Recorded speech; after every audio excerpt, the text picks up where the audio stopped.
السلام علیکم ناظرین۔ سانپ اور مور کو جنت سے کیوں نکالا گیا؟ سانپ اور مور جنت سے آئے ہوئے جانور ہیں۔ جنت میں گھومنے پھرنے اور کھانے پینے کو بہت کچھ تھا، لیکن جنت میں اکیلے اور تنہا ہونے کی وجہ سے حضرت آدم علیہ السلام اداس رہتے تھے۔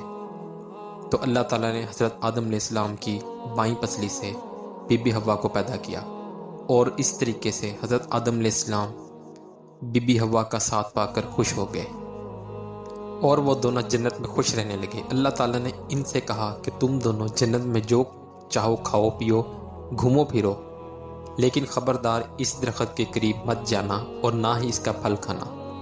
اگر تم نے ایسا کیا تو تم ظالموں میں سے ہو جاؤ گے۔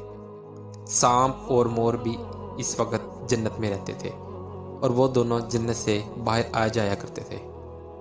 اس وقت سانپ کے پیر بھی تھے، اور سانپ کے منہ سے ابرک کی بہت خوشبو آتی تھی، اور مور آج جتنا بھی خوبصورت ہے وہ اس سے بھی کہیں زیادہ خوبصورت ہوا کرتا تھا۔ جب وہ جنت میں رہتا تھا، مور کے پاؤں بھی بہت زیادہ خوبصورت تھے۔ ایک دن جب وہ دونوں جنت کے باہر آئے تو ان کی ملاقات شیطان سے ہوئی۔ شیطان نے ان دونوں سے کہا کہ مجھے بھی اپنے ساتھ جنت میں لے جاؤ۔ تو ان دونوں نے جواب میں کہا کہ ہمیں اللہ تعالیٰ کا خوف ہے، اور اس بات کا ڈر ہے کہ تمہیں اپنے ساتھ جنت میں لے جاتے ہوئے ہمیں کوئی دیکھ نہ لے، اس لیے ہم تمہیں اپنے ساتھ جنت میں نہیں لے جا سکتے۔ شیطان نے انہیں اپنی دوستی کا واسطہ دیا کہ ہم جنت میں ساتھ رہیں گے، مجھے بھی جنت میں لے چلو۔ مور شیطان کو لے جانے کے لیے ہرگز تیار نہ تھا، لیکن شیطان نے سانپ کو دائمی زندگی کا خواب دکھایا، جس پر وہ راضی ہو گیا، اور شیطان کو مشورہ دیا کہ تم میرے منہ میں بیٹھ جاؤ اور میں تمہیں جنت میں لے جا کر اگل دوں گا، اور اس طرح تمہیں کوئی دیکھ نہیں سکے گا۔ خیر، سانپ نے شیطان کو منہ میں جنت میں لے جا کر اگل دیا۔ اس طرح شیطان دوبارہ جنت میں داخل ہونے میں کامیاب ہو گیا۔ شیطان جنت میں حضرت آدم علیہ السلام اور بی بی حوا سے ملاقات کی، اور اس نے ان سے کہا کہ میں تمہارا خیر خواہ ہوں، تم نے جنت میں ابھی تک اس پھل کو کیوں نہیں کھایا؟ اس پر دونوں نے شیطان سے کہا کہ اللہ تعالیٰ نے ہمیں اس درخت سے دور رہنے کا حکم دیا ہے، اور اس کا پھل کھانے سے منع کیا ہے، اس لیے ہم نے ابھی تک اس کو نہیں کھایا اور نہ ہی کھائیں گے۔ جب حضرت آدم علیہ السلام سو گئے تو شیطان اماں حوا کے پاس آیا اور ان کو بہکانے لگا کہ اللہ تعالیٰ نے تمہیں پھل کھانے سے اس لیے منع کیا ہے کہ کہیں وہ پھل کھانے کے بعد تم نہ مرنے والے بن جاؤ اور ہمیشہ کے لیے جنت میں رہنے لگو۔ حضرت بی بی حوا نے شیطان کے بہکاوے میں آ کر اس درخت کے پھل کو کھا لیا۔ حضرت آدم علیہ السلام سو کر اٹھے تو بی بی حوا نے انہیں بھی اس درخت کا پھل کھانے پر مجبور کیا، اور وہ پھل حضرت آدم علیہ السلام کو بھی کھلا دیا۔ جیسے ہی دونوں نے اس درخت کا پھل کھایا تو جنت کا لباس اتر گیا۔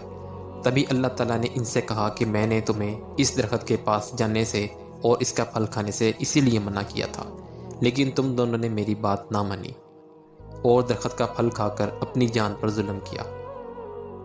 اس وقت حضرت آدم علیہ السلام اور بی بی حوا کو اپنی غلطی کا احساس ہو گیا، اور انہوں نے اللہ تعالیٰ سے اپنی غلطی کی معافی مانگی۔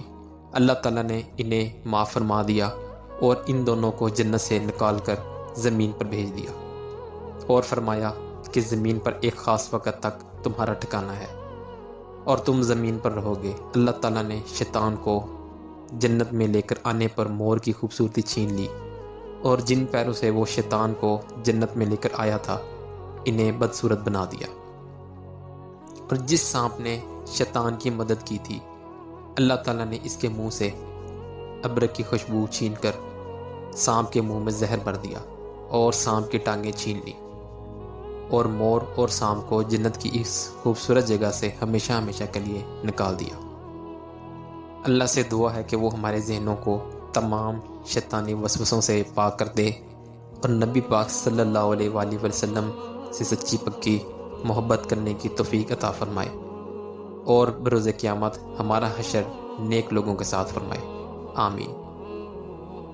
ایسی مزید ویڈیوز دیکھنے کے لیے ہمارے چینل کو لائک اور سبسکرائب کریں۔ اپنا بہت سا خیال رکھیے گا۔ اللہ حافظ۔